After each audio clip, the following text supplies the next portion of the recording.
देखिए, एक तरफ तो ब्लेम लगाता है कि मुस्लिमों से भेदभाव है।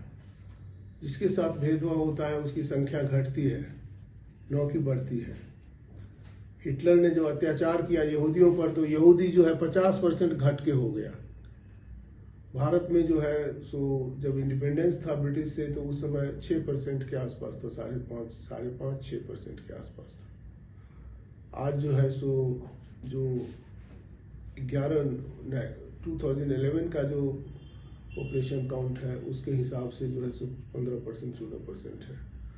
हिंदू का जो बच्चे का ग्रोथ रेट है वो 18% है, सिख का 17% है, मुस्लिम का 25% है।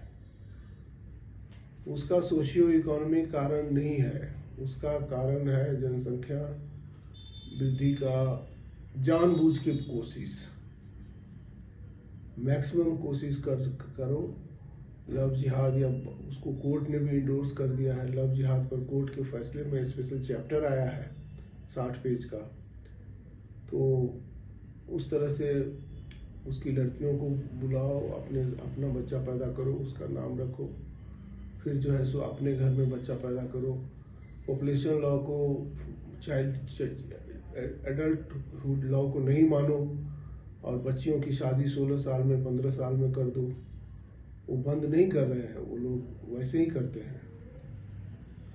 तो अर्ली एज में मैरिज और सारी जो सोशल रिफॉर्म है उसको नहीं मानना, पॉपुलेशन कंट्रोल लॉ को जो है सो अवहेलना करना। तो महिला एजुकेशन का थोड़ा सा असर पड़ सकता है, लेकिन अगर डेडिकेटेड प्रयास ही हो कि पॉपुलेशन बढ़ाना है तो बढ़ता है। और उसके मैं पैगंबर पर कुछ नहीं बोलना चाहूँगा कि उन्होंने क्या गाइडलाइंस दिया है इसके ऊपर। तो मौजूदा का ट्रेंड रहा तो अगले 2-3 दशक 4 दशक में इंडिया को कैसे देखते हैं आप, कैसे हो जाएगा इंडिया? देखिए, मैं तो सेकुलर रहा हूँ और ये सुबह कभी तो आएगी जब काली सदियों से देश निकलेगा, हिंदू मुसलमान क्रिश्चियन सब दोस्त की तरह रहेगा, सब भाई की तरह देश में रहेगा।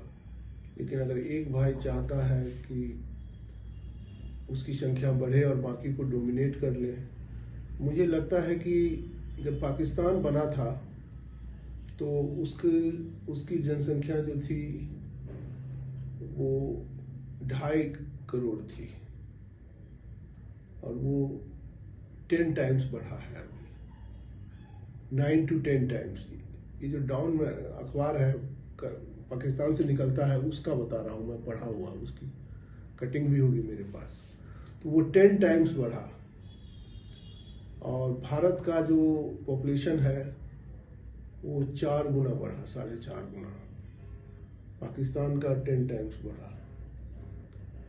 तो लेकिन भारत के पॉपुलेशन में जब हम सेक्टर वाइज जाते हैं तो भारत का जो मुसलमान है उसका 10 टाइम्स बढ़ा है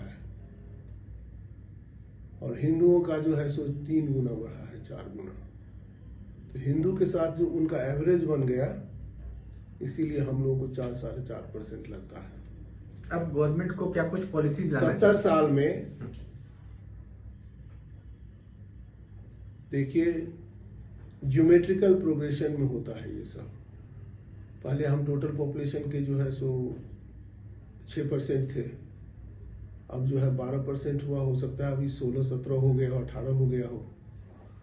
और जिस दिन ये 25-30 होगा ना, जब ये 10% है, तब तो हिंदुओं को मारता है, दुर्गा पूजा के प्रोसेशन पर बम फेंकता है, कोई त्योहार शांति से नहीं होने देता है। अगर जो इस्लामिस्ट है, जो रेडिकल मुस्लिम है, मैं अच्छे मुस्लिम के खिलाफ कुछ नहीं बोल रहा हूँ। They are good citizen, they should be given all privilege, उनको सब सुविधा देनी चाहिए, वो बहुत अच्छे इंसान होते हैं, उनके लिए नहीं है। लेकिन जो बैड है, जो प्रो पाकिस्तानी तत्व है, जो चाहता है कि इस्लामिक राज्य हो, वो पॉपुलेशन कोई कंट्रोल करता है तो उसके खिलाफ पंचायती बैठाता है। हमारे एक रिलेटिव के जो घर में खेती करता था, जो खेत में हेल्प करता था, उसने परिवार नियोजन करा लिया। मौलवी ने तबाह कर दिया उसको, पंचायती करके उस पर जुर्माना लगाया, क्या लगाया नहीं लगाया। ये स्वतंत्र भारत में होता है कि मौलवी जो है फैमिली प्लानिंग कराने के लिए जुर्माना लगा रहा है, भारत की पुलिस कुछ नहीं कर रही है। ये तो भला हो योगी का कि योगी के आने के बाद पुलिस थोड़ा थोड़ा कुछ न कुछ करने लगी है। तो 18 होगा, जिस दिन 30 हो जाएगा उसके बाद तो बाकी का काम वो जबरदस्ती कर लेंगे। देश में कई जगह ऐसे हैं, जैसे झारखंड के संथाल परगना, वहाँ पर बांग्लादेशी घुसपैठी है, वहाँ आदिवासी लड़कियों से शादी करते हैं, वहीं बस जाते हैं, फिर उनकी जमीन पर कब्जा। तो ये जो एक छुपी हुई चीजें चल रही है, वो कैसे देखते हैं आप? देखिए, इसमें कल्चरल सेग्रीगेशन का रूल लागू करना पड़ेगा। ये कश्मीरी लोग जो हैं, ये कानून बनाए थे कि कश्मीरी लड़की अगर बाहरी लोगों से विवाह करेंगे, अगर पाकिस्तानियों से करेंगे तो कोई पनिशमेंट नहीं है, अगर बाहरी लोगों से विवाह करेंगे तो इनकी सारी संपत्ति का अधिकार और ये सब जाता रहेगा। तो जो ट्राइबल वहाँ की जो सरकार है उसको कानून बनाए कि अगर विवाह नहीं करे, इनकरेज नहीं करे, क्योंकि डाइवर्स कल्चर है, अगर करती है तो उसकी जो हेरिटेज है उस सबसे वो वंचित हो जाएगी।